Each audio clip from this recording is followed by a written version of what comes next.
de tiempo, sí me gustaría, sí, nada más en un minuto, me dicen su nombre y por qué están aquí. O sea, por qué les interesó este curso como tal. Si quieren, pueden ir levantando la mano. Me encantaría que todas hablaran, pero si alguna no se siente cómoda, adelante. Prefiero tomarme esos 15 minutos, 10 minutos para conocerlas, porque es muy importante para mí, porque las admiro mucho. Entonces, quisiera saber quién está al otro lado de esta pantalla. Entonces, no sé quién quisiera empezar presentándose.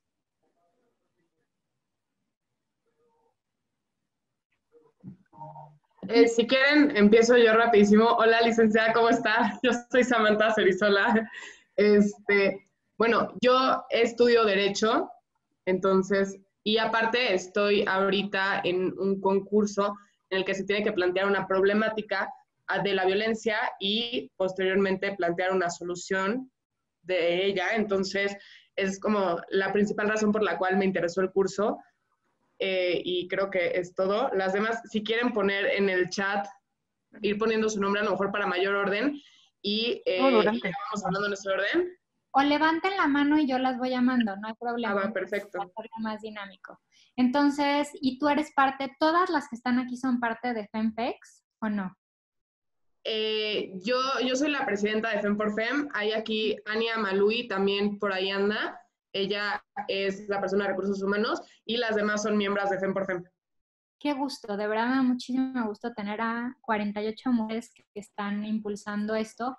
¿Todas son de la Anáhuac o son de diferentes universidades? Yo estudio en la UTLA. Ok. Y todas... Si quieren me presento de una vez para... Adelante, Alma. Bueno, también me llamo Miroslava, me gusta más y estoy muy interesada en todo el movimiento feminista. De hecho, ahorita en mi universidad estoy con una doctora para escribir un capítulo de un libro sobre deporte y mujeres, porque practico taekwondo. Y la doctora quiere sacar un libro de educación y feminismo, y entonces entre varios estudiantes estamos escribiendo como los capítulos. Yo, como soy la única deportista, pues decidí hacerlo sobre eso, y pues espero aprender muchísimo y que me pueda ayudar a dar ideas y contribuir. Muchísimas gracias, Miroslava. Sí, es un gran tema. Por ejemplo, creo que en el derecho deportivo se da justo ayer se logró que la selección brasileña se le pague lo mismo, ¿no? Que a los hombres, que a las mujeres. Entonces es también un gran tema, el tema deportivo. Ingrid o Ania, o sea, Ingrid Anaid. Hola, mucho gusto. Bueno, yo en realidad no soy de la Anáhuac, soy de la Libre Derecho. Me invitó una compañera que va en la Libre, que su hermana va en la Anáhuac, entonces ahí le pasó como lo que iba a ver. Y bueno, yo estoy súper interesada en este tema porque ahorita en la Sociedad de Alumnos de la Libre estamos metiendo el programa de perspectiva de género. Entonces, pues estoy encargada de ese tema, de supervisarlo, y también quiero hacer mi tesis profesional sobre la mujer, pero en el ámbito jurídico. Entonces, como que me quiero nutrir de varias cosas para poder aterrizar la idea. Mucho gusto. Me voy a ir por la mano, por las manos que van, si quieres bajar tu mano, Ingrid. Elena. Hola, doctora. Bueno, ya nos conocemos. Digo, Elena. la doctora, mi maestra de Derecho Internacional Público, la verdad, yo súper encantada de haber compartido esa clase con usted, lo sabe. Y pues bueno, yo soy parte también del equipo de FEM por FEM, junto con Sami y Ania. Yo soy la encargada de marketing y redes sociales de FEM por FEM en específico. Y pues yo estoy aquí porque justamente, como todas las compañeras, estoy pues en este proyecto, y yo quiero enfocar toda mi carrera al derecho penal enfocado en los delitos de género para cuando salga. Es lo que me mueve y es lo que me mantiene en la carrera, la verdad. Y pues nada, como siempre es un placer compartir esos espacios con usted.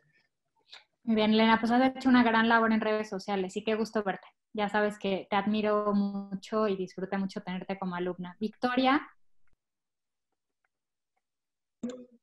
Hola, buenas tardes. Yo soy Victoria Espinosa, soy egresada de la Facultad de Ciencias Políticas y Sociales. Acabo de terminar y justo mi tesis es en violencia política contra las mujeres en razón de género. Entonces, hace poquito que me enteré del trabajo que estaban haciendo desde FEM, por FEM, y pues se me ha hecho muy interesante, entonces por eso es que me sumé a esta actividad. Gran tema y ahorita con las reformas se viene muy interesante. Paola Alcocer. Hola a todas, yo soy Paula Alcocer, soy directora de fomento a la micro, pequeña y mediana empresa turística en la Secretaría de Turismo de la Ciudad de México y tengo a mi cargo, pues una propuesta que yo hice fue una agenda de género al interior de la dependencia y hacia el sector turístico, ¿no? El cual pues tiene ahí muchos claroscuros en el tema de género. Entonces, pues siempre creo que las mujeres que son tomadoras de decisión, pues tienen que permanecer en estos espacios de reflexión y capacitación a fin de tomar las mejores decisiones. Muchas gracias, Paola. Sara. Hola, buenas tardes. Yo soy Sara Gutiérrez.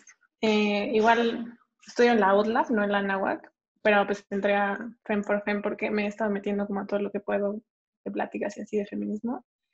Y por eso también, o sea, pues yo estudio danza, entonces no estoy muy en el ámbito del derecho y así, pero sí me interesa y por eso entré a este taller.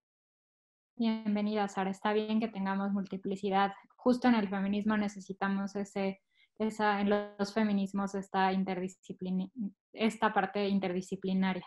Adriana, buen rostro. Hola, muy buenas tardes. Bueno, yo entré a este curso porque estamos lanzando desde hace un mes y medio, 2 meses más o menos, una plataforma para apoyar una iniciativa que está congelada en el Congreso Mexicano desde hace ya más de 3 años, que es contra la violencia obstétrica. Es una iniciativa de Marta Tagle. Yo tengo algo de experiencia en cabildeos activistas en el Congreso Mexicano por otros temas, pero al identificar ese tipo de violencia en mi vida, decido pues empezar a incursionar dentro de este ámbito del feminismo y pues aplicarlo en el tema legislativo también para apoyar esta iniciativa de Marta Tagle. Y es por eso que estoy aquí, quiero aprender. Muchas gracias, Adriana, bienvenida. Entonces trabajas con Marta, salúdamela mucho. Sí, estamos ahorita apoyándola. Bien, claro, con mucho gusto te la saludo. Astrid. De hecho, no sé si me permiten ahorita rapidísimo, vamos a tener un conversatorio con ella, con las Brujas del Mar, el próximo viernes 18 a las 7 de la noche. Y ahí va a estar Marta con nosotros. Muchas gracias. Astrid. Hola, muy buenas tardes. Mi nombre es Astrid Juárez, soy estudiante de Relaciones Internacionales en la Facultad de Ciencias Políticas y Sociales de la UNAM.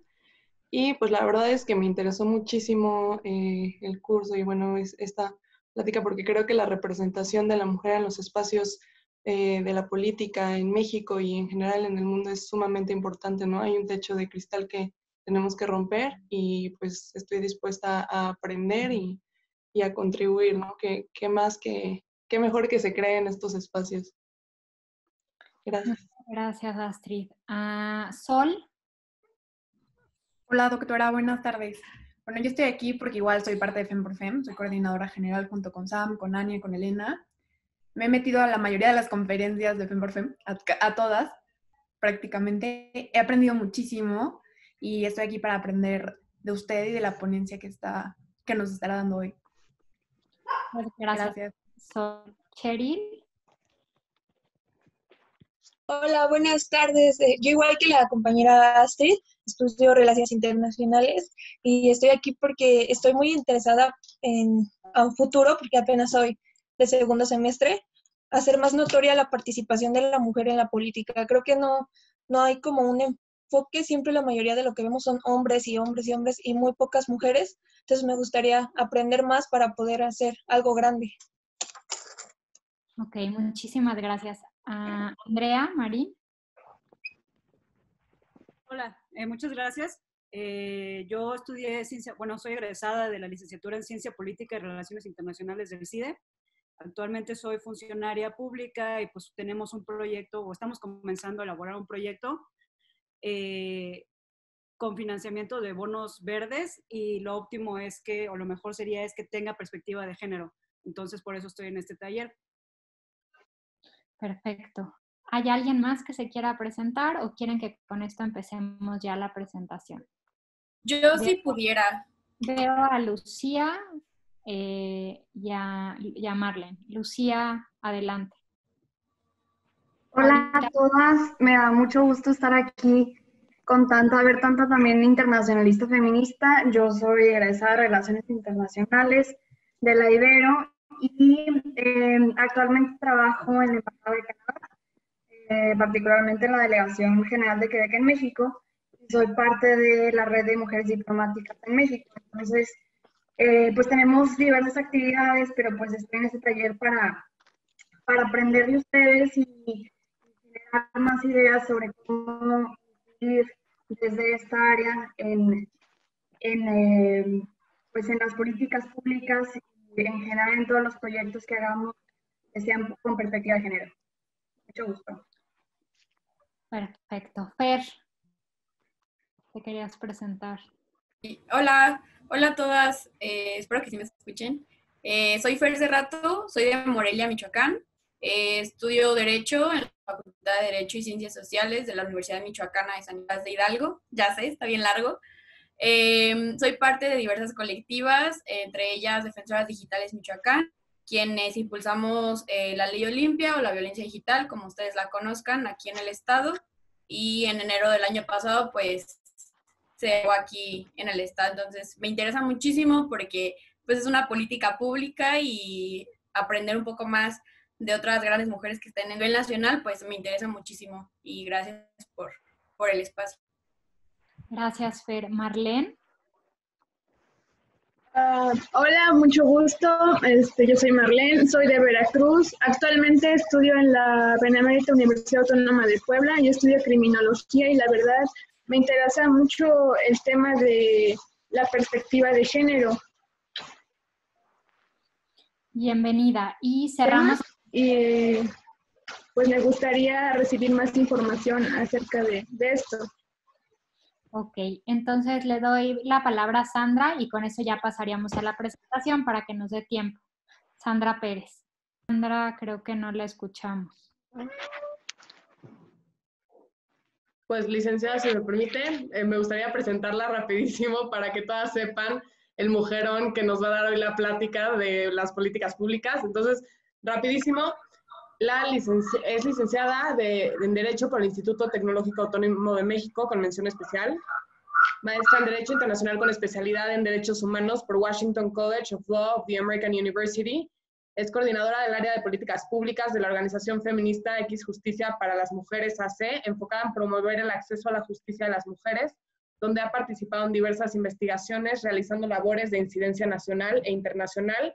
Actualmente está cursando el doctorado en Antropología Social en la Universidad Iberoamericana, cuya tesis versa sobre mujeres privadas de la libertad en el contexto de la guerra contra las drogas. Ha trabajado en diversas instituciones de la administración pública, como son el Instituto Nacional de Acceso a la Información Pública, la Comisión Nacional de los Derechos Humanos y la Misión Permanente de México ante las Naciones Unidas en Nueva York. Asimismo, ha fungido como investigadora en proyectos relacionados con la evaluación de la actuación de la Comisión Nacional de los Derechos Humanos. También es profesora de Derecho Internacional Público y Derechos Humanos en la Facultad de Derecho de la Universidad La Salle y Derecho Internacional Público en la Facultad de Derecho de la Universidad Anáhuac Norte de la Ciudad de México. Muchísimas gracias, licenciada, por haber aceptado estar aquí hoy. Ahora sí les doy la palabra y es todo suyo. Muchas gracias. Muchas gracias, Sam. Sam, no sé si me pueden permitir compartir pantalla.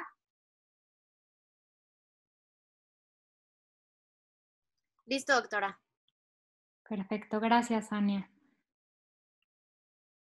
Ok.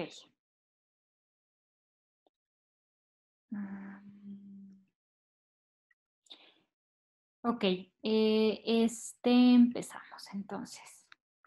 Bueno, primero que nada quisiera, ya les dije a ustedes un poquito que se presentaran, ya me presentó un poco Sam, pero un poco como platicarles de mí como más allá del currículum académico, y después entrar como a la materia, ¿no?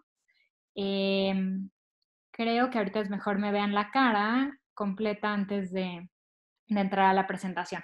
Bueno, entonces yo soy Isabela Reguerena, soy abogada, hice mi maestría en Derecho Internacional y llegó un punto donde me empecé a cuestionar los límites del derecho, ¿no? Y eso hizo que quisiera hacer mi doctorado en algo que no solamente fuera el deber ser, sino el ser, que es la antropología. Eso me acercó, desde siempre me había sido considerado feminista, tomé clases con Marta Lamas en el ITAM y desde ahí siempre me han interesado los temas de género. Cuando empecé a hacer mi doctorado, entré a hacer mi trabajo de campo como voluntaria X y me enamoré de X. ¿Qué es X, no? Platicarles un poco qué es X, porque a veces nos quedamos en el currículum, pero no hablamos de qué es. X es una organización feminista que se fundó en 2011, que está enfocada en el acceso a la justicia de todas las mujeres.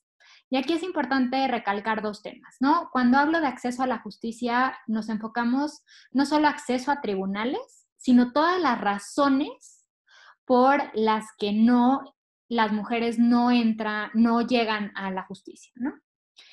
Y el otro tema es todas las mujeres. Y cuando hablamos de todas las mujeres, entendemos que no hay una sola mujer, que no son los mismos obstáculos los que enfrenta una mujer blanca universitaria a una mujer indígena en una zona rural, o una mujer con discapacidad, ¿no? Entonces, y incluimos, que eso es algo que es importante decirles, a las mujeres trans, las consideramos mujeres, es una visión interseccional, y también trabajamos con mujeres privadas de la libertad y mujeres liberadas. Esto nos ha llevado a tener un enfoque no punitivo, es decir, nosotras siempre buscamos que la cárcel no sea la primera opción. ¿Por qué es esto? Una parte de la presentación del día de hoy lo voy a hablar, pero lo que nos hemos dado cuenta de los estragos de la cárcel, ¿no? Entonces pensamos que la cárcel debe de ser la última opción y que ha sido un mecanismo que ha sido utilizado especialmente en temas de desigualdad social. Cuando vemos las encuestas vemos quiénes son las que están en prisión y vemos que son personas en situación con educación básica, que no tienen acceso a la justicia, entonces desde un enfoque no punitivo.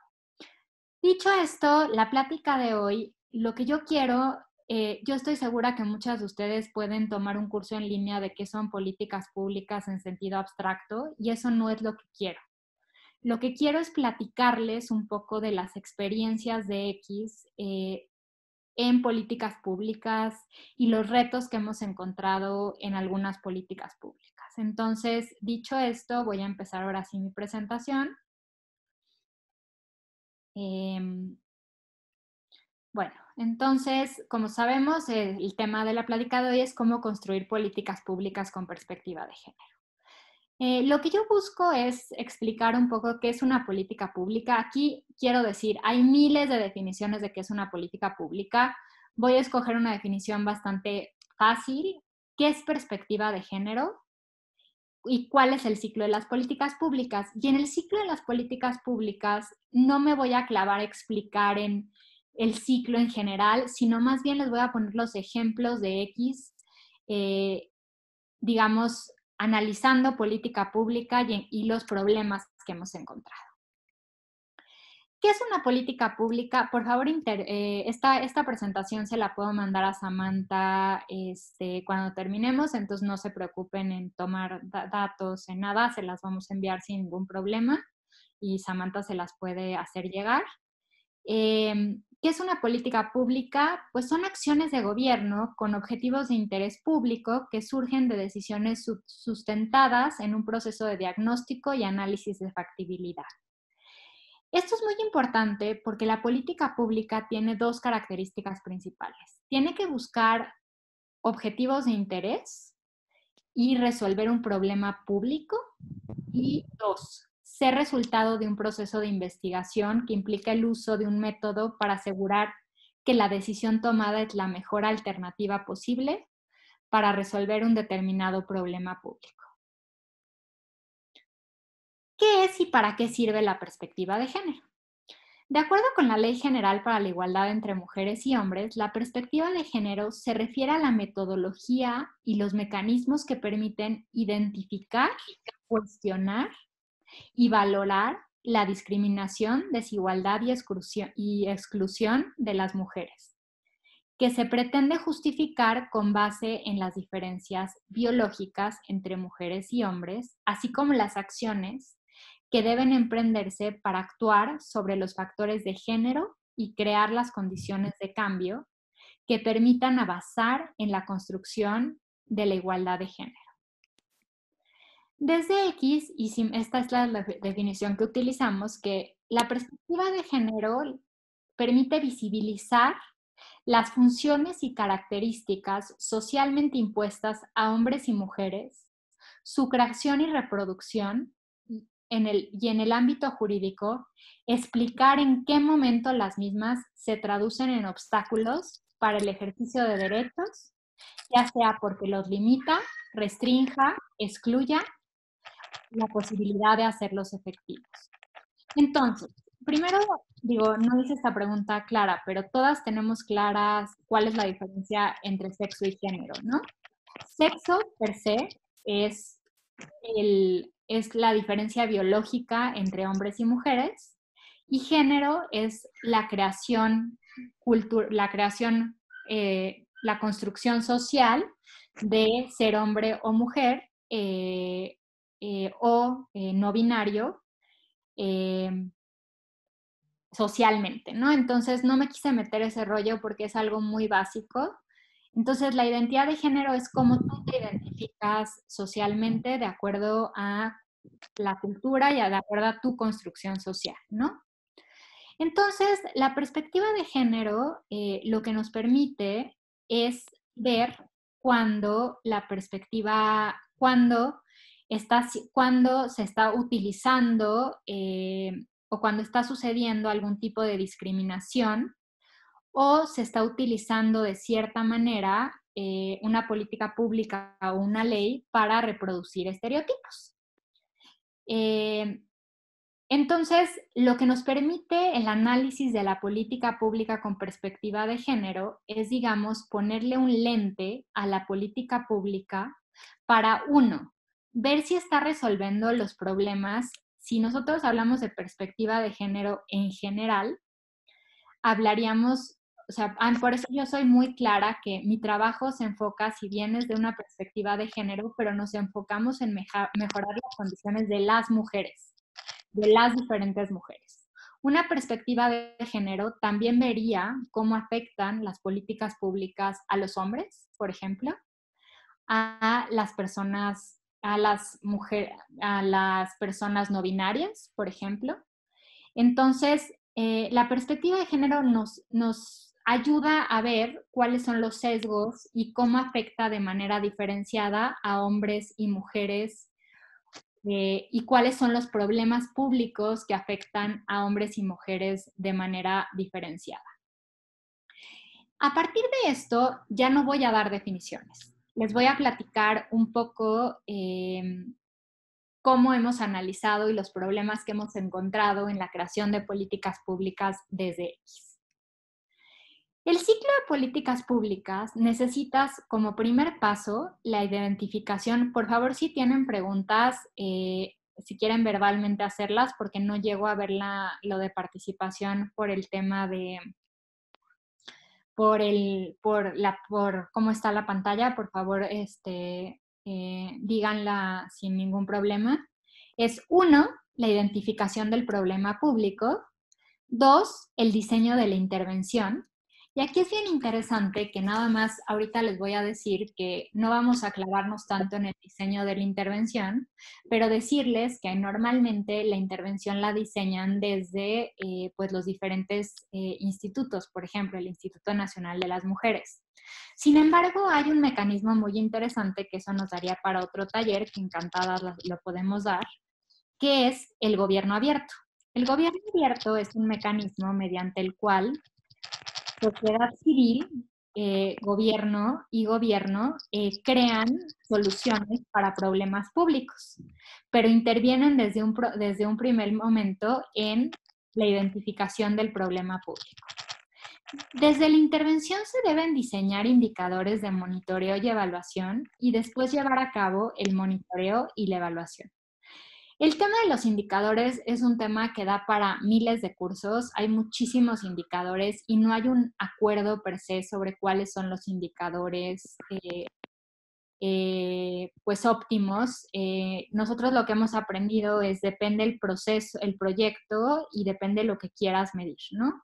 Pero es bien importante que desde que se diseñe la intervención haya indicadores claros, ¿no? Yo recuerdo que, no sé si recuerdan, y aquí, perdonen si soy un poco no propia, pero ¿se acuerdan el relajo de los pitos de Mancera?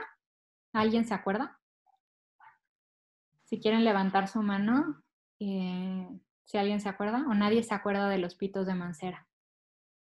¿Nadie se acuerda de los pitos de Mancera? Sí, era una política. Bueno, los pitos de Mancera fue pues digamos, ellos lo llamaron, sí, fue una política pública, porque no hay otra manera de llamarla, donde empezaron a distribuir en el metro silbatos para en caso de que te acosen, tú ibas a silbar, ¿no? Entonces, pues, obviamente, pues, causó mucha indignación, no solo por el silbato per se, sino, pues, o sea, como que fue como esto, pues, no suena que va a sonar. Entonces, desde ahí, X, pues, lo que hizo la tarea fue empezar a meter solicitudes de información para ver cómo se había creado la política pública. Y esto me sirve un poco de introducción y ya ahorita sigo con lo demás, pero primero les preguntamos en qué se había basado el diagnóstico, o sea, qué habían hecho como diagnóstico para identificar que esa era la solución, que era parte de una estrategia que se llamaba Estrategia 30-100, que era 30, 60 y 100 días, para identificar que esa era la solución, ¿no? Y pues lo primero que nos dimos cuenta es que no había un diagnóstico. Cuando pedimos indicadores, los empezaron a crear al momento que los empezamos a solicitar y no hacían sentido. Y hicimos solicitudes a todas las instituciones que estaban encargadas de darle seguimiento a esta política pública y nos dimos cuenta que había una descoordinación total de las diferentes autoridades, ¿no? Entonces, por ejemplo, no estaba claro si tú silbas si tú tomas el silbato, qué tenía que hacer la policía, qué tenía que hacer el operador del transporte público, y no tenían pensado un proceso de monitoreo y evaluación. Entonces, este es un ejemplo de cómo no se debe hacer política pública. Ahora, el primer paso es la identificación del problema público. Entonces, yo voy a hablar con un tema que se ha hablado muchísimo, que es el tema de la violencia contra las mujeres, ¿no? Entonces, a mí me gustaría primero preguntarles,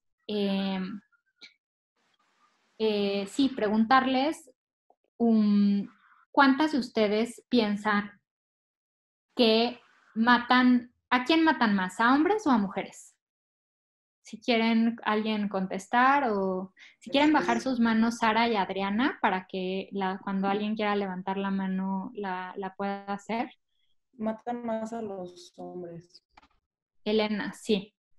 Sí, exacto. Entonces, pero ¿por qué es importante hablar de la violencia contra las mujeres? Y entonces aquí me gustaría pasarles 2 videos que hicimos desde X, el programa de derechos reproductivos del CIDE y con datos de Data Cívica sobre la violencia contra las mujeres para entender, el primero, para poder crear una política pública necesitas entender cuál es el fenómeno. Entonces, nosotros hicimos este video que nos ayuda a entender el fenómeno per se de la política pública. Espero que, porque siempre sufro con la parte de denme un segundo, con la parte de, ahí voy, la parte de la tecnología. Espero nada más, son 2 videos muy pequeños de 3 minutos. Espero nada más que lo escuchen. No soy muy buena nunca he puesto videos, les tengo que decir aquí en Zoom, entonces a ver, me dicen si se oye o no se oye. El número de feminicidios en México. ¿Sí se escucha? Sí, se escucha bien. Alcanza una cifra récord. Una larga lista de feminicidios en nuestro país. Fueron asesinadas 7 mujeres diariamente en nuestro país.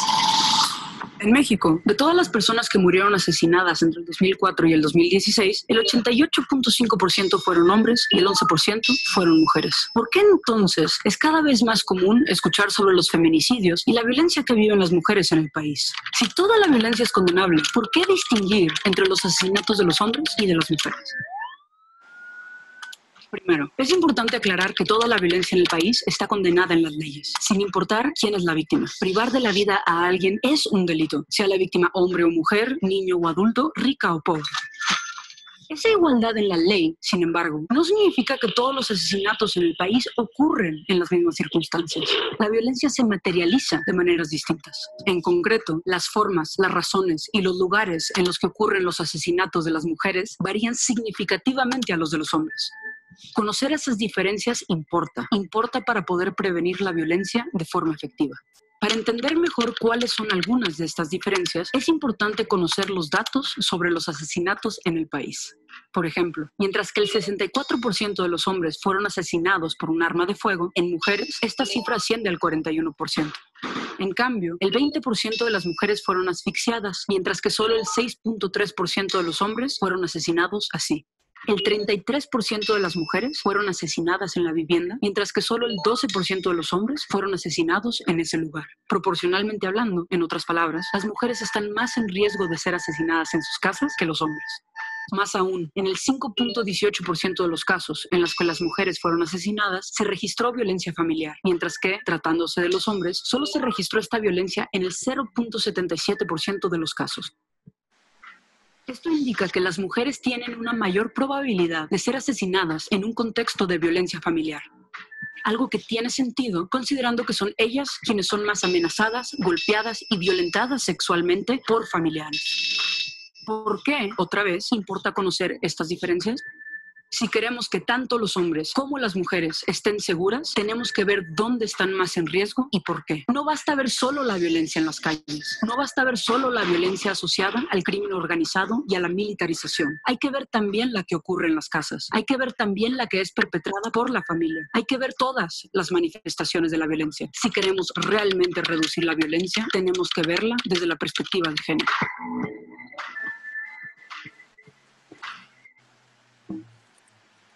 Entonces, este es un ejemplo de cómo, de ciertos datos que se tienen que tomar como base para mirar cómo la violencia es diferente entre hombres y mujeres. Ahora, hicimos un segundo video donde también es necesario ver en qué se parece la violencia que viven los hombres y las mujeres para incluir también a las mujeres en las estrategias de seguridad en general.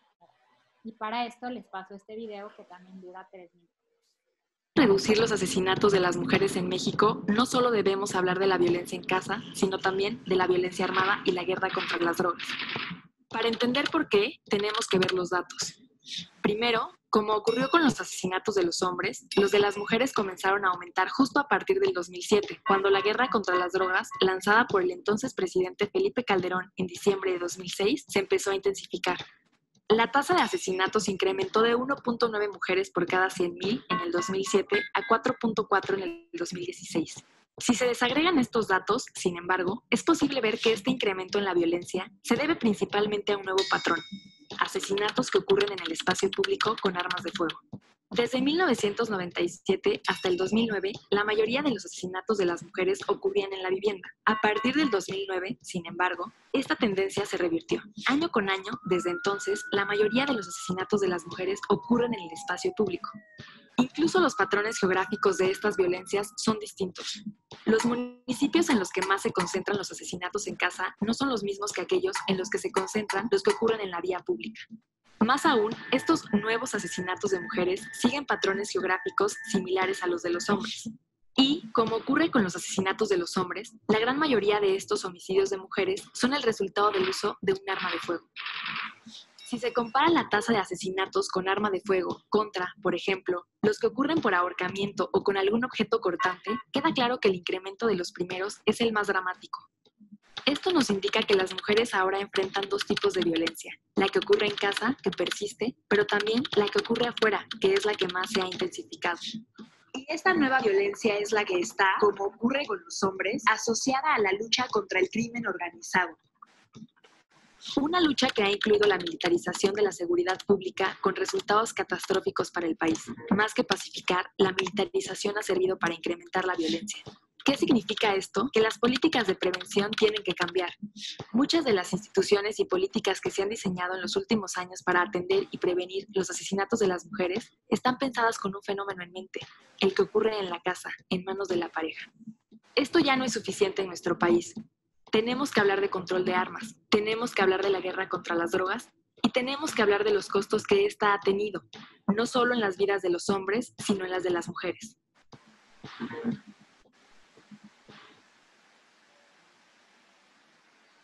Bueno, entonces esto lo que nos permite ver es la importancia de ver estos datos, ¿no? Normalmente hablamos muchísimo de la violencia en casa, por ejemplo, pero no hablamos de la violencia en el espacio público.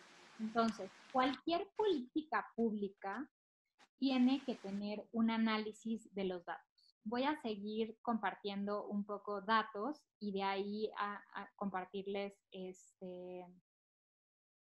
las políticas públicas una política pública, dos políticas públicas que hemos analizado. Un segundo. Hasta ahora hay dudas, perdón.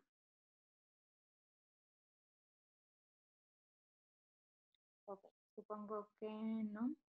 Ok, bueno, entonces, además de que ya entendemos, esto nos explicó un poco la violencia que viven las mujeres, tanto en el espacio privado como en el espacio público, también tenemos que analizar, por ejemplo, por qué las mujeres, el acceso a la justicia de las mujeres, ¿no? O sea, por qué las mujeres no acceden o no acuden o no acceden a la justicia en general. Entonces, para esto tenemos varias encuestas, ¿no? Aquí utilicé la encuesta de percepción de las víctimas de percepción de la violencia y el principal motivo por qué las mujeres no acuden a denunciar está vinculado con el miedo a lo que haga la persona agresora, ¿no? Entonces, si pensamos en la violencia en el espacio privado, nos podemos poner a pensar que pues tienes mucho miedo de volver a casa y que tengas una retroalimentación, o sea, que te golpeen peor, por ejemplo. En cambio, los varones es por desconfianza en las autoridades. Asimismo, encontramos que para el delito de violencia física con lesiones y amenazas, el 15% de las mujeres indicaron que otorgaron el perdón y solamente el 5% de los hombres. Y una de cada 3 mujeres indicó que no sucedió nada y el 20% indicó que está en averiguación previa.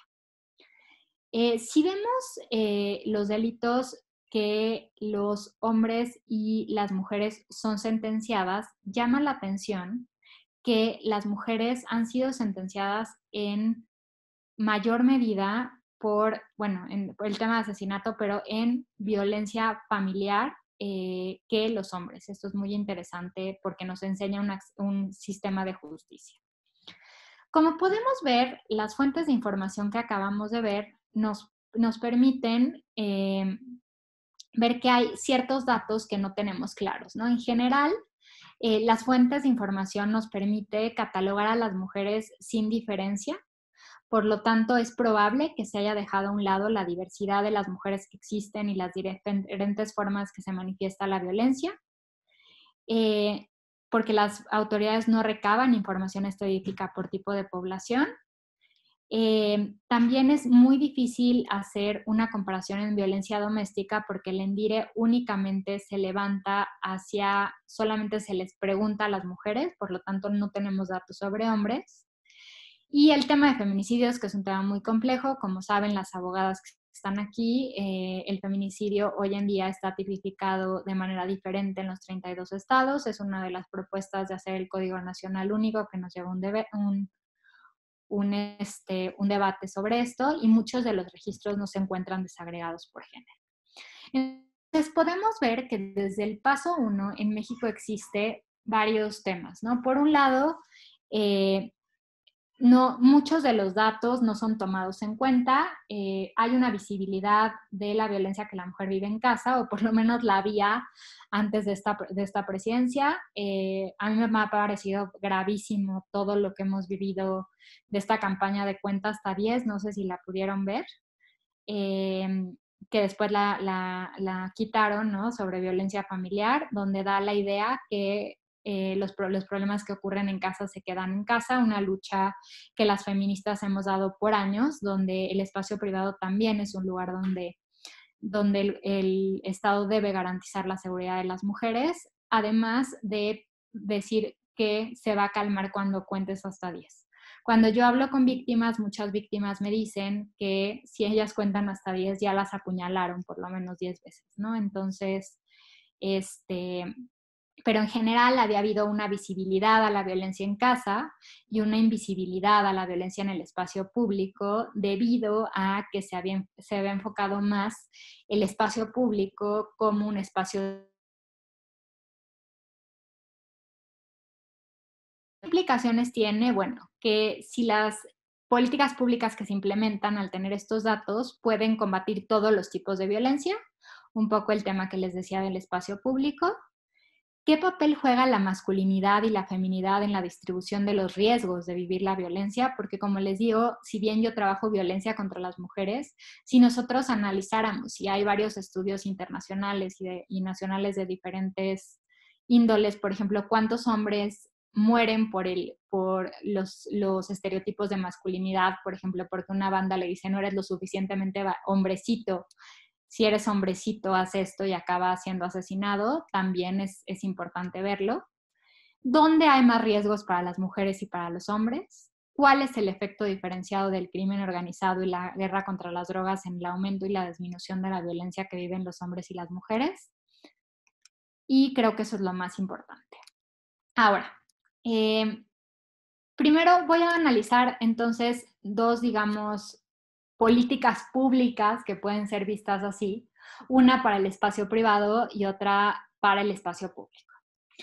De acuerdo a los datos, las mujeres no acuden no solo por miedo al agresor, sino porque piensan que no se les va a hacer caso. Y pues si pensamos muchas veces en el papel de la mujer, pues es muy complicado ir a denunciar, además de que no te van a creer muchas veces el Ministerio Público, dónde dejas a tus hijos, y además es un peregrinar el ir de una institución a otra institución. Entonces,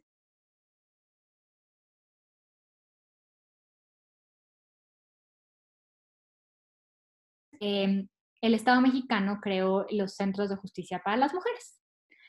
¿Qué son los centros de justicia para las mujeres? Es un lugar donde en el mismo lugar la mujer tiene estas atenciones. Tiene atención jurídica, se le puede asesorar como tal de cuáles son las medidas que puede tomar. Atención psicológica, atención médica, por ejemplo, si fuiste violada, que te hagan el examen, que te den las medicinas retrovirales, albergues temporales, talleres de empoderamiento que en general tienen capacitaciones o bolsa de trabajo, y una ludoteca infantil para que mientras tú estás llevando estos trámites, tus hijos estén a cargo de alguien. Suena padrísima esta política pública, ¿no? Entonces, es por eso que X decidió hacer un análisis sobre esta política pública, y lo que hicimos es un análisis. Los resultados que les voy a mostrar ahorita los estamos actualizando, pero son un análisis de solicitudes de información, pero además todos estos fueron contrastados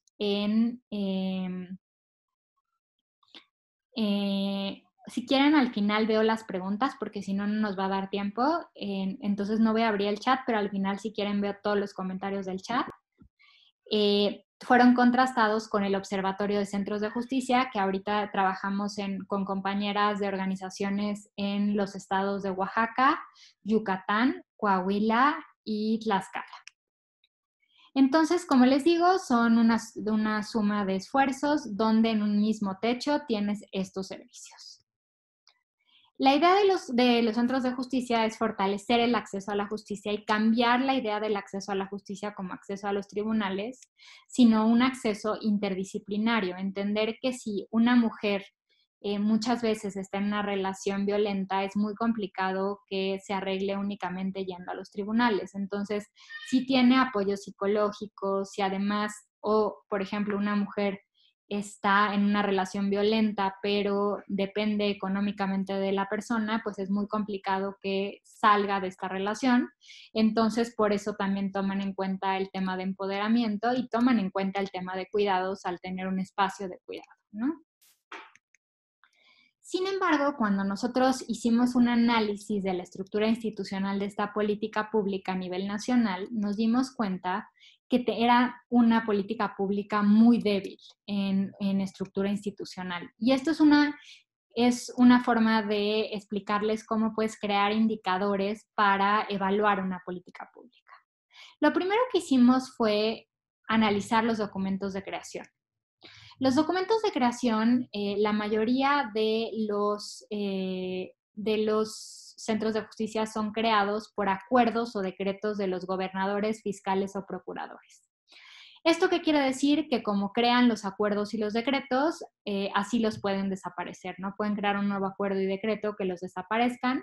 Es por eso que ahorita, hace 2 meses, empezando la pandemia, más o menos hace 3 meses, se presentó en la Cámara de Diputados una propuesta para incluir a los centros de justicia en la Ley General de una vida libre de violencia. ¿Por qué? Porque si está en una ley, es mucho más fácil que tengan fortaleza jurídica. Asimismo, nos dimos cuenta que la mayoría no cuenta con elementos básicos como objetivos, funciones y requisitos de las directoras. Como pueden ver aquí, el 8% aquí pueden ver la gráfica donde los actores que emiten los documentos de creación de los EJUMS. Entonces, justo en esta propuesta que estamos impulsando desde X y ha sido bien apoyada por la diputada Wendy Briceño, pues estamos buscando que tengan elementos básicos sobre los objetivos, sobre cuáles son las autoridades que tienen que participar, sobre los requisitos para las directoras, sobre cuáles son las funciones de los centros de justicia, porque encontramos un desfase total en cada uno de los decretos. Asimismo, vimos que la mayoría dependen de las procuradurías o ahora llamadas fiscalías y subprocuradurías. Lo ideal que hemos encontrado nosotras es que dependan de una secretaría que tenga interlocución con otras secretarías como las secretarías de gobierno. Aquí hay un tema complicado que es un tema del presupuesto, que aprovecho para decirles que no nos va a dar para analizar presupuesto, pero toda política pública debe tener etiquetado presupuesto. Una política pública sin presupuesto es una buena intención, no es una política pública.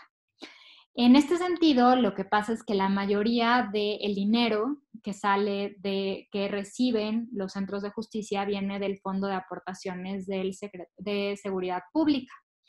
Y este fondo normalmente se los dan únicamente a las fiscalías. Entonces, también estamos planteando una reforma a la Ley de Coordinación Fiscal para que puedan recibir dinero los centros que dependen de la Secretaría de Gobierno y con esto lograr una mejor coordinación.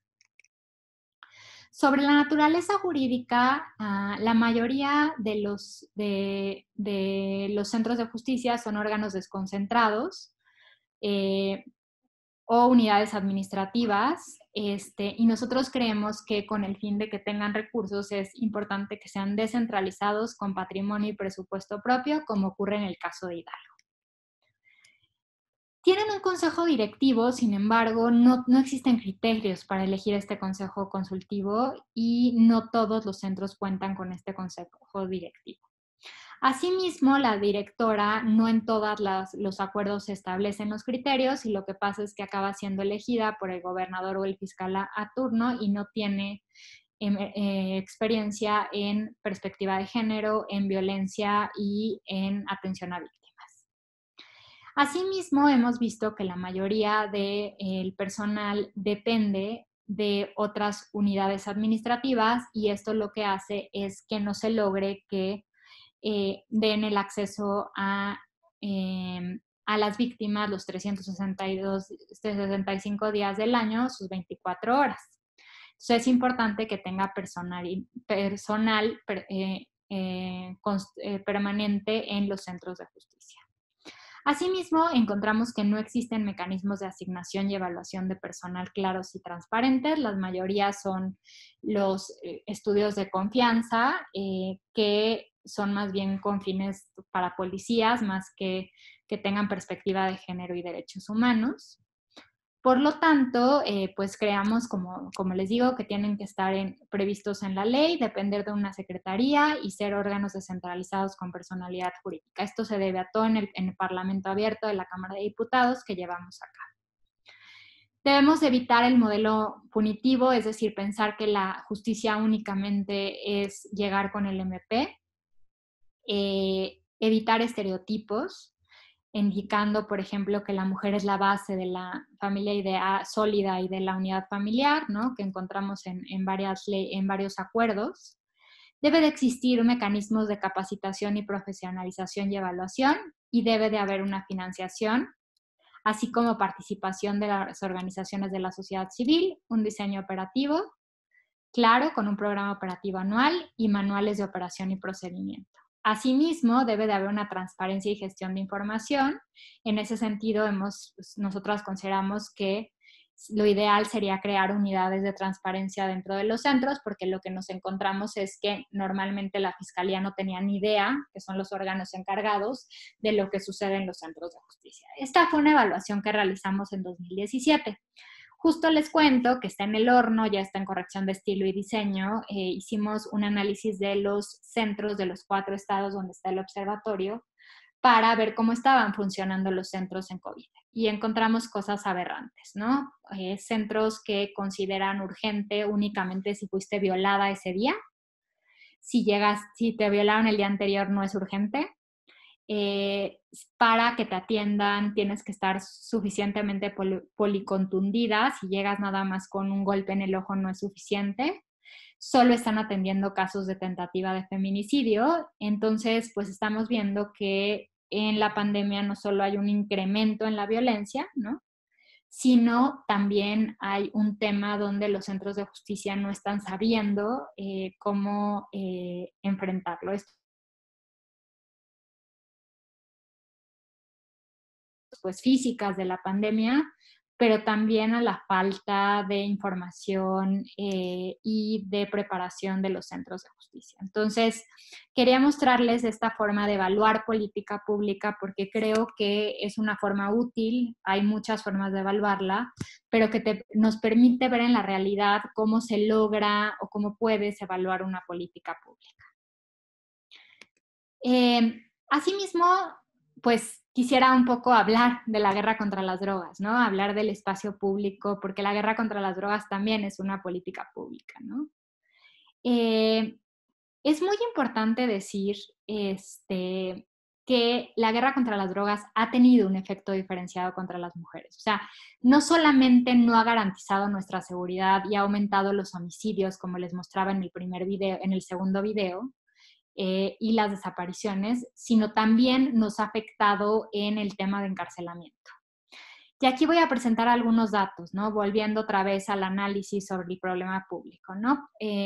Las mujeres en general, cuando son detenidas por el ejército, el 3% de los hombres que fueron arrestados por el ejército lo fue con una orden de detención, que es bajísimo de todas formas. O sea, que solo el 3% sea detenido con orden de protección es bajísimo. Las mujeres es el 1.3%, o sea, la mitad. O sea, el 1% de las mujeres detenidas por el ejército y la marina son las únicas que tenían una orden de protección. O sea, estamos hablando que el 99% de las órdenes de las mujeres detenidas por el Ejército y la Marina lo hicieron sin una orden de detención. También es muy interesante, todos estos datos son de la Encuesta Nacional de Población Privada de la Libertad, que cuando se les pregunta a las mujeres por qué están en prisión, responden los porcentajes más bajos de que realmente cometió un delito, corresponden a la Marina, que es el 19%, y al Ejército, que es el 23%. Por el contrario, dicen que cometió un delito, el porcentaje es del 66% en el caso de la Marina y el 64% en el caso del Ejército. En el caso de la policía, pues va bajando, depende si es policía judicial, federal, estatal o municipal. Asimismo, cuando vemos el tema de la tortura, aquí es muy importante ver, estos datos son impresionantes. Las mujeres detenidas por la Marina, el 41% dice que fue víctima de una violación, mientras solo el 5% de los hombres lo fueron. Y las mujeres que fueron detenidas por el Ejército, el 21% fueron víctimas de violación, cuando solo el 5% de los hombres. Claro que aquí juegan otra vez los estereotipos de género, donde las mujeres en general les cuesta, los hombres, hay un estigma, ¿no?, de hablar de violación por un tema de pensar de que si fuiste violado es porque eres homosexual. Entonces, aquí había que ver, pero es impresionante los números. O sea, casi la mitad de las mujeres que fueron detenidas por la Marina fueron violadas. Entonces, pues nos preocupa muchísimo porque con la Guardia Nacional lo único que estamos haciendo es viendo el incremento como tal de la militarización, ¿no? Estos acuerdos militaristas que han crecido, donde se les dan más y más poder a las Fuerzas Armadas, las componentes de la Guardia Nacional. Estamos haciendo un estudio sobre las capacitaciones de perspectiva de género, pero en general lo que nosotras hemos encontrado cuando trabajamos capacitaciones en perspectiva de género es que estas no cumplen con los elementos mínimos. Por ejemplo, no son más bien sensibilizaciones, no son capacitaciones, no son emitidas por personas expertas en el tema. Los temas no son temas que profundicen, se quedan normalmente en cuál es la diferencia entre sexo y género, por eso no quise hacer ese taller sobre esto. Las personas que acuden no son las tomadoras de decisiones, sino son la gente baja de la pirámide delincuencial, de la pirámide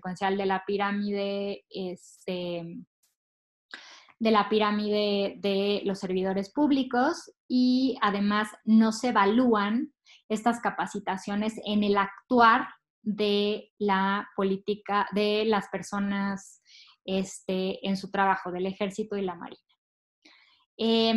Otro de los elementos que se ha presumido mucho es la incorporación de mujeres en la Guardia Nacional. A mí esto es un tema y es controversial, y si quieren ahorita lo platicamos ya en la parte de diálogo. Me parece muy preocupante per se. O sea, yo no veo mal que las mujeres entren a la Guardia Nacional, pero no creo que debe de ser pensada como una estrategia para evitar la violencia contra las mujeres. ¿Por qué? Porque es una visión biologista, ¿no? Pensar que las mujeres somos menos violentas que los hombres. Hay varios estudios, hay uno muy interesante que si a alguien le interesa, ahorita les voy a dejar mis datos, mi correo electrónico, de Abu Ghraib, la cárcel de Abu Ghraib, donde hay un estudio donde las mujeres torturan con mucho más violencia que los hombres, ¿no? Entonces, esta visión biologista de que las mujeres somos más buenas que los hombres solo por ser mujeres tampoco es la opción, ¿no? O sea, si se quiere incorporar está bien por representación, por paridad, pero no es una estrategia para bajar la violencia, ¿no? Debemos de buscar cuáles son, y para mí ahí es apostarle a policías y a quitar a los militares de las calles, porque vemos los efectos. O sea, que 41% de las mujeres detenidas por la Marina hayan sido violadas, nos habla pues de un tema muy serio, y la lógica que siempre se discute, ¿no? O sea, el Ejército y la Marina están preparados para enfrentar al enemigo, mientras la policía tiene otra preparación, ¿no? Yo les recomiendo muchísimo el libro de La Tropa, de Daniela Arrea y Pablo Ferri, que te explica mucho, ¿no? O sea, cuando yo platicaba con Daniela, me decía que empezó este libro porque ella, o sea, le empezó a cubrir, ella es periodista del país, y al empezar a cubrir estos temas decía, es que, ¿qué hace que un militar raso mate a un chavito de 16 años desarmado? Entonces se metió a entrevistar a la tropa, a las personas que son parte del ejército, y es muy interesante ese libro, se los recomiendo mucho. También es apoyado por el programa del CIDE Aguascalientes de Políticas de Drogas. Como saben, pues la guerra contra las drogas empezó en 2006 como una estrategia de seguridad que ha tenido diferentes. Los asesinatos de mujeres, como ya vieron en el video, han subido la tasa de 1.9 a 4.4, ¿no? Más de lo doble, o sea, casi 4 veces, 3 veces. También las mujeres asesinadas por las armas de fuego, que ahí es muy interesante también, un tema que nunca hablamos, ¿no? Cuando hablamos de control de armas, también deberíamos de hablar de mujeres, ¿no? De feminicidios. Perdón, es que mi internet es un caos. ¿Ahí nos quedamos? ¿Estamos bien o me salí antes? No, sí fue ahí. Perfecto. Entonces, ya estoy por terminar. Y bueno, además, un tema muy importante es el tema del encarcelamiento, ¿no? Hoy en día, las mujeres, la primera causa de encarcelamiento en México de las mujeres a nivel federal son los delitos contra las drogas, y la mayoría de ellas son por delitos, es por posesión con fines de comercio, que son las mal llamadas mulas. Y bueno, hemos visto en los últimos 2 años un incremento del 103%. ¿Por qué? Porque está en la parte baja de la pirámide delincuencial por el tema de estereotipos de género, y esto está haciendo que estén en la parte baja. Si quieren, ahorita les comparto varios videos que hicimos con la Oficina de Washington para Latinoamérica, que cuentan las historias de estas mujeres, donde normalmente tienen labores, son cuidadoras únicas, son primodelincuentes, que cometen el delito sin violencia. Entonces, también hay que cuestionarnos si estas son las personas que queremos llenar las cárceles. Ahorita está la ley de amnistía y esperamos que muchas de estas mujeres puedan salir. Y además, pues, al ser privadas de la libertad, y pues enfrentan pues muchos problemas, porque por una parte normalmente trabajan en esto porque tienen que cumplir con su rol de cuidadoras del hogar. Normalmente son coaccionadas por su pareja o por algún familiar, y además sufren una triple condena por ser mujeres, ser consideradas una mala mujer, estar privadas de la libertad y además el estigma de los delitos de drogas. Entonces, un poco lo que quería mostrarles aquí es como un análisis de 2 políticas públicas, desde el análisis de datos, desde la creación de indicadores, y un poco desde aquí empezar el debate con ustedes, porque no quería que fuera una clase teórica, porque eso lo pueden tomar en cualquier lado, sino quería platicarles nuestra experiencia desde X.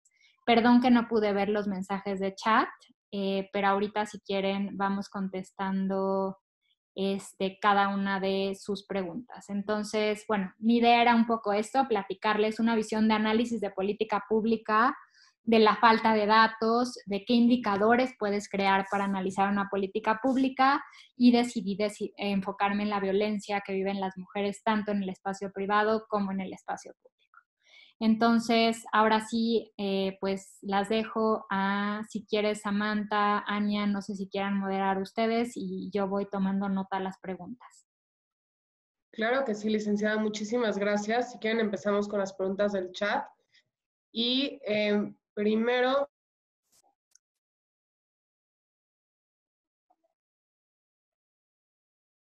Es que como me salí, sí, como yo me salí, yo no las veo las anteriores, pero si quieren...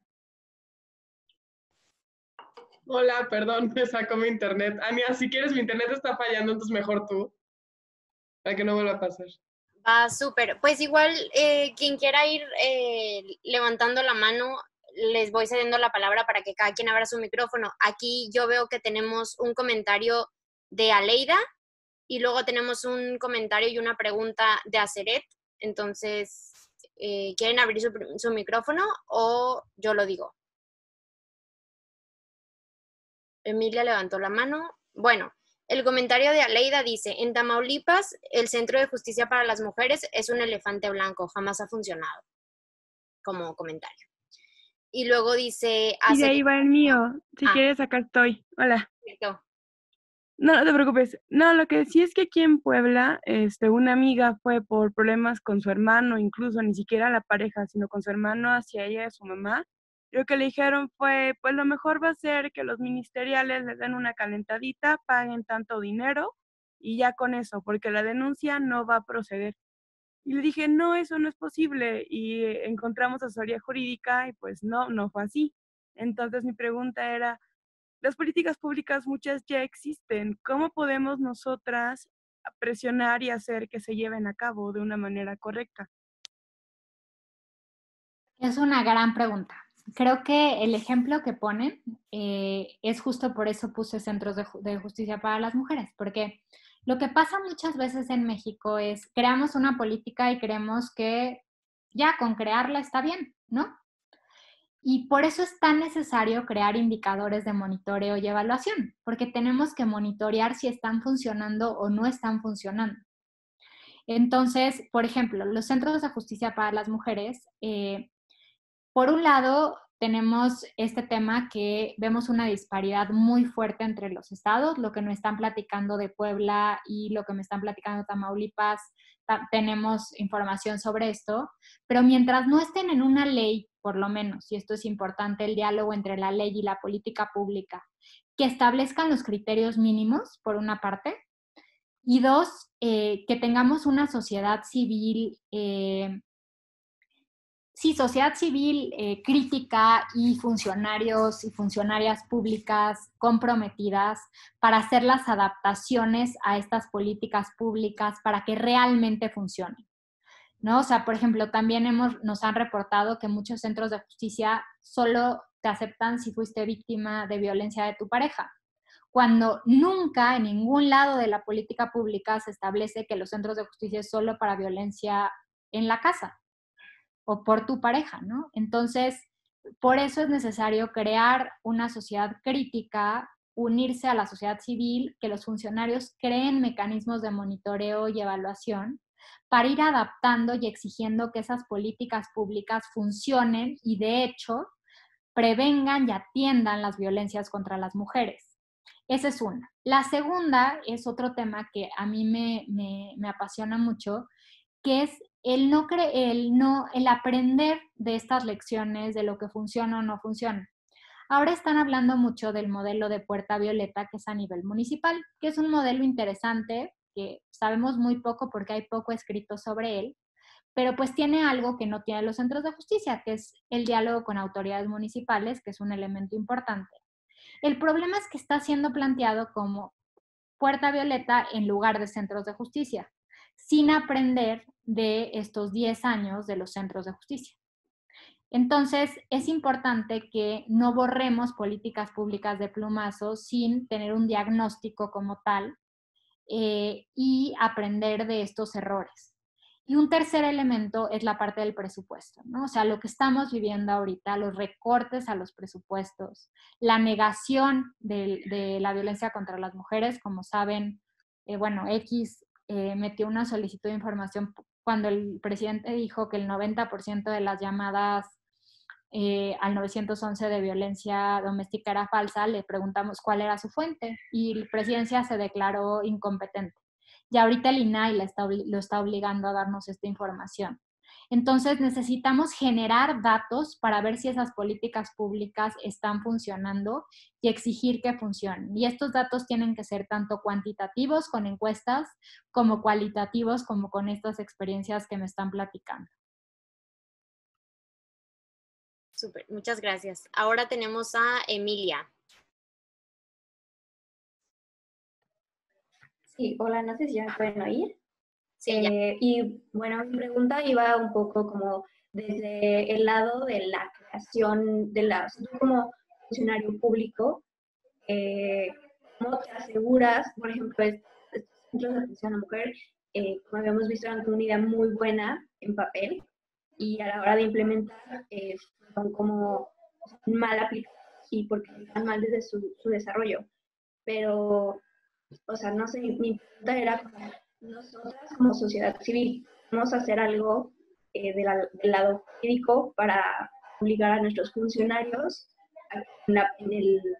con el proceso de la creación, desde ese proceso, gestionarlos para que rindan cuentas sobre cómo se está creando los métodos, cómo se están haciendo las políticas públicas? Es mucho desperdicio de recursos cuestionarlos una vez que las políticas ya están implementadas y ya no funcionan. Claro que sí, Emilia. Respondo tu pregunta.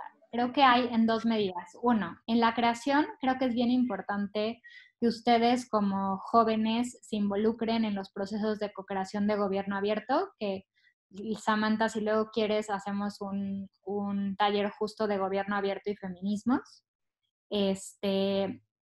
Y ahí, por ejemplo, nosotras metimos mucho la parte de presionar sobre los problemas públicos, ¿no? Hay un compromiso sobre armas y metimos una variable sobre cómo vincular y cómo nos tienen que dar información sobre cuántos feminicidios son ocurridos con arma de fuego, por ejemplo, ¿no? Entonces, participar en estos procesos de co-creación. Igualmente, yo creo que la transparencia es algo que X ha usado de manera transversal en todo su trabajo. Ahorita les voy a compartir en el chat un toolkit que hicimos, que es una caja de herramientas sobre cómo usar solicitudes de información para incidir en la agenda feminista. Entonces, por ejemplo, en el caso de los pitos de Mancera o la estrategia 30-100, a la hora que nosotros fuimos solicitando información, fuimos, por una parte, presionando el proceso. Ahora, si la política pública ya fue creada, ¿qué podemos hacer? Pues podemos hacer investigación, tanto cuantitativa como cualitativa, para darles elementos a los funcionarios públicos para tomar decisiones sobre su continuidad. Ya sea, por ejemplo, nosotros este informe de centros de justicia se lo hicimos llevar a las diputadas y eso hizo que presentaran esta iniciativa para incluirla en la Ley General de una Vida Libre de Violencia. Entonces, hacer investigación, nosotras la hacemos mediante transparencia porque creemos que es mucho, creo que se lo puse a Fanny, no a todas, ahorita se los comparto.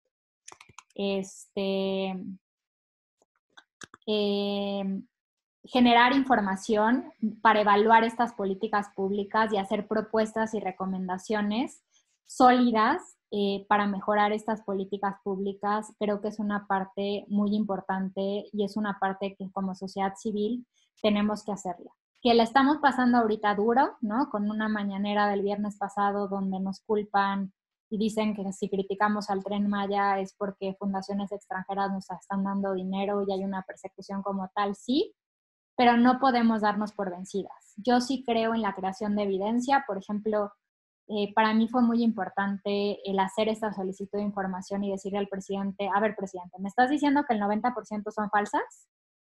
¿De dónde sacas esta información? Porque yo estoy viendo al secretariado ejecutivo y son llamadas improcedentes, que son diferentes. Las llamadas improcedentes son, por ejemplo, las llamadas mudas o las llamadas que no terminas, que tienen mucha lógica en la pandemia. O sea, si estás con tu agresor, entonces a lo mejor marcas al 911, pero entra tu esposo, pues obviamente vas a colgar, ¿no? Entonces, entonces cuando nos respondieron que eran incompetentes, metimos un recurso al INAI argumentando todas las competencias de presidencia para dar información verificable.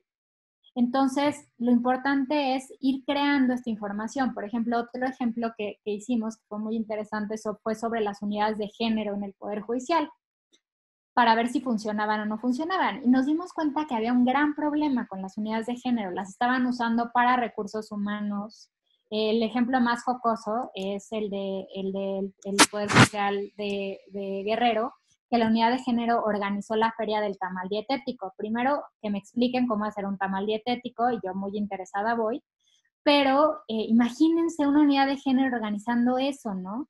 Y todo eso lo logramos gracias a que, o sea, porque ellos decían, no te pueden decir, es que eso no es cierto, aquí está tu respuesta a tu solicitud de información, aquí me dijiste que pusiste dinero para hacer la feria del tamal dietético, o en el caso de Tlaxcala, donde el Día de las Madres daban de regalo a las madres estuches de maquillaje. Es un caso típico de estereotipos. Entonces, el ir creando esta evidencia lo que hace es cuestionar las políticas públicas y hacer propuestas para mejorarlas. Muchísimas gracias. Sigue Elena, creo. Todavía tenemos tiempo para otra pregunta. Elena González, ¿estás ahí? Sí, perdón, es que se me fue el internet, pero ya. Tengo una pregunta respecto a la corrupción. Yo sé que la corrupción es uno de los factores pues, más grandes por las que las políticas públicas a veces no son tan efectivas. Y quisiera saber qué tanto peso tiene la corrupción y cómo podemos combatir este tema en específico. Claro, a ver, yo creo que la corrupción es algo que merma muchísimo a cualquier política pública y la rendición de cuentas, ¿no? Creo que lamentablemente los estudios de corrupción y género se han enfocado en si las mujeres somos más corruptas o no. Y eso otra vez es biologista y para mí es muy problemático porque somos personas y no eres más corrupta por ser mujer o por ser hombre, ¿no? Más bien tendríamos que ver los efectos de la corrupción en los programas. Para esto, ¿qué necesitamos? Yo creo que existe una necesidad de mayor profesionalización por parte de los movimientos feministas, de las organizaciones, de las estudiantes, en análisis de presupuesto. De presupuesto aprobado y ejercido, por ejemplo, ¿no? Y lograr hacer un mayor seguimiento de estos recursos. Creo que eso ayudaría en gran medida y ir haciendo análisis puntuales de cómo se ejerce el presupuesto. Yo también ahí lo plantearía por solicitudes de información, que nos permita un seguimiento. Y sí, la corrupción merma toda política pública y toda acción de gobierno. Entonces, y eso es bien interesante, Elena, porque yo sí soy, ahí en este sentido soy una feminista a lo mejor un poco diferente. Me molesta mucho cuando nos ven a las feministas como burbujas, ¿no? Entonces, pues a las feministas solo nos interesa el aborto, o a las feministas solo nos interesan los temas de cuidado, o a las feministas solo nos interesan los feminicidios. No, a las feministas nos interesa todo. ¿Por qué? Porque somos mujeres y al final toda acción estatal nos acaba afectando. Entonces es bien importante, por ejemplo, nosotros ahorita que formamos parte del núcleo de sociedad civil de gobierno abierto, hay varios compromisos y X decidió monitorear el compromiso de armas y de seguridad, porque no creemos que las mujeres y las feministas tenemos que estar en las discusiones grandes, en las discusiones de corrupción, de Lozoya, o sea, porque al final tiene una afectación en nuestra vida diaria. Igual el tema de la guerra contra las drogas. Por eso lo saqué, o sea, por eso lo estudiamos desde X, porque a ver, si tú estás viendo asesinatos en el video, asesinatos donde llegan y matan a personas, pues ahí en el mismo bar va a haber hombres y mujeres, también nos vamos a ver afectadas, es lógico. Entonces, parte para mí del feminismo es sacarnos de estas burbujas y insertarnos en estas conversaciones tan importantes como las de corrupción. Gracias.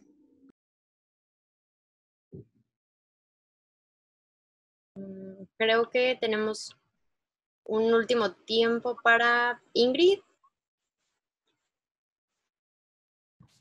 Sí, muchas gracias. Yo quería preguntar, al principio de la presentación nos comentó que las políticas públicas vienen en realidad de lo que pasa en la sociedad, ¿no? Pero, mi pregunta va encaminada a cómo podemos hacer políticas públicas en razón de la perspectiva de género cuando toda esta violencia se ha visto normalizada. O sea, cuando nosotros, por ejemplo, podemos ser víctimas y normalizamos esa violencia y es difícil darnos cuenta porque estamos acostumbradas, ¿no? Entonces, ¿cómo podemos visualizar todo este problema para así saber qué problemas tenemos que enfocarnos y poder después generar políticas públicas? Yo creo que por eso es tan importante, Ingrid, los datos. Y por eso para nosotros fue muy grave cuando decidieron recortar varias encuestas, por ejemplo, sobre la del uso del tiempo, ¿no? Que esa, por ejemplo, nos permite ver por cuánto tiempo las mujeres les damos al cuidado. Entonces, sin duda hay como este diálogo que siempre me pregunta en todas las conferencias de, es que, ¿cuál es el papel de la sociedad, no? A ver, sí, la sociedad sí tenemos un papel, pero tenemos que tener claro que el Estado es el ente obligado de garantizar nuestra seguridad, ¿no? Entonces, sin duda es una tarea de no normalizar. Yo creo que los grupos como Fem4Fem es un ejemplo, ¿no? O sea, donde pueden crear círculos, donde platicar sobre violencias cotidianas o violencias simbólicas que no identificamos. Por ejemplo, muchas veces a mí se me han acercado alumnas, sobre todo en La Salle, en la Anáhuac no he tenido casos, pero de violencia que viven en el entorno estudiantil, ¿no? Y qué pueden hacer y cómo no normalizarlo, ¿no? Entonces, sí hay que dialogar, pero hay que exigir datos sobre qué violencias, y por ejemplo, la violencia tal es un ejemplo claro, ¿no? O sea, a ver, no podemos, por más que normalizar, si están habiendo este pico que pudieron ver en los videos sobre homicidios, pues de ahí debe de haber una respuesta hacia esto, ¿no? Entonces, la normalización normalmente, pues sí se puede dar, pero creo que son en temas más complicados como el acoso o violencias más sutiles, que eso da también para otro taller sobre cómo abordarlas, si lo ideal es abordarlo desde medidas punitivas, otro tipo de medidas, los protocolos que se han emitido como tal del acoso, cuando no llega abuso, ¿no? Cuando no llega un tocamiento, por ejemplo. Entonces, sí, esa sería mi respuesta. Si quieren, respondo a estas rapidísimo, Ania, que están en el chat, que son las dos últimas. Sí, podrías, Adrianísima, hacer una solicitud a AMLO para que pruebe sus acusaciones. Si quieres, donde están todos los documentos, donde argumentamos el por qué se debe dar información verificable. Entonces, ahorita pongo el link. Y la eliminación de encuestas sin duda contraviene el principio de progresividad. Es algo que hemos argumentado y que metimos en amparo, sin embargo no los desecharon. Pero sí metimos un recurso contra esto.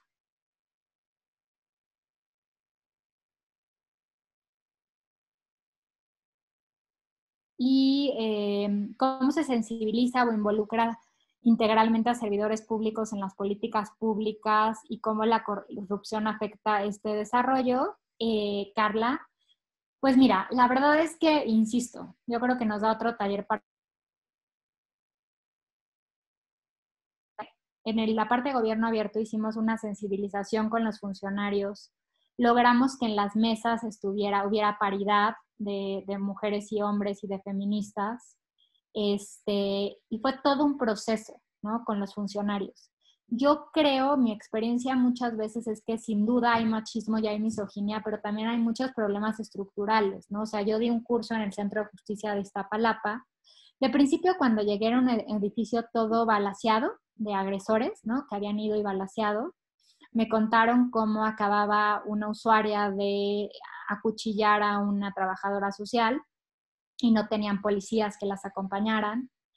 Entonces, yo creo que también es bien importante hablar con los funcionarios de todos los niveles, entender, porque la mayoría de los funcionarios con los que yo platico me dicen, Isa, y perdonen mi francés, pero la verdad es que qué hueva, todas las sensibilizaciones que me dan es que es sexo y que es género.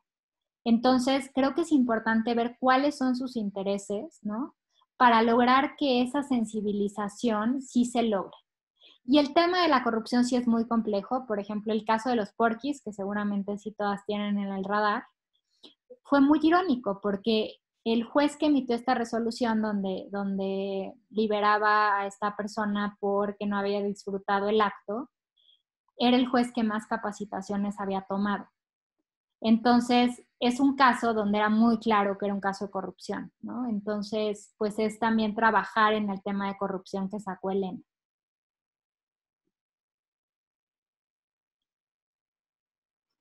Bueno, ya por el tiempo no podemos atender a más preguntas. Maestra, no sé si quiera concluir con algo, ya para pasarle entonces la voz a Sam. No, muchísimas gracias, espero que les haya sido útil, y aquí estoy, les dejo mi correo electrónico para cualquier cosa que necesiten. Le paso a Sam todas la presentación y el material, y quedo a su disposición para cualquier cosa que les gustaría seguir dialogando. Sobre oportunidades laborales, que varias me mandaron mensaje, si quieren mándenme correo y podemos de acuerdo a eso platicar, les invito a un café virtual o cualquier cosa. Licenciada, muchísimas gracias personalmente y pues de parte de FEM por FEM, muchas gracias por haberse tomado el tiempo de estar aquí. Muchas gracias a todas porque siempre este es un espacio seguro y de verdad ya me acostumbré a verlas a todas los viernes para platicar y para compartir con ustedes este diálogo tan padre. Licenciada, sí le voy a tomar la palabra y la voy a estar molestando para que nos dé el taller de gobierno abierto. Creo que será muy padre para todas tomarlo. Y también las quiero invitar rapidísimo, paréntesis, toda la próxima semana vamos a tener conferencias de nuevas masculinidades. Está padre, inviten también a los hombres que quieren. Creo que es importante que conozcan el tema y de cómo las masculinidades son tóxicas y cómo el machismo también los afecta a ellos, ¿no? Y también dentro de 2 semanas tenemos otro taller de abuso sexual infantil, va a estar padrísimo, con la Fundación Julia Borbolla para que se metan. Y en el chat les dejé un link de WhatsApp para que se metan al grupo de FEM por FEM de WhatsApp. Por ese link siempre estamos mandando actividades. Entonces, pues métanse y muchísimas gracias por compartir. Muchísimas gracias, licenciada. Es un gusto haberla tenido el día de hoy. Les voy a tomar una foto, chicas, para subirlas. Así que todos sonrían. Un gusto compartir, disfruté mucho, seguimos en contacto y estoy aquí para lo que necesitan. Abrazo. Gracias, igualmente. Gracias. Ay, gracias. Gracias, doctora. Muchas gracias, doctora. Gracias. Muchas gracias. Muchas gracias, Sam, y a FEM por la invitación y por A usted organizar. por aceptarla. Gracias. Muchas gracias.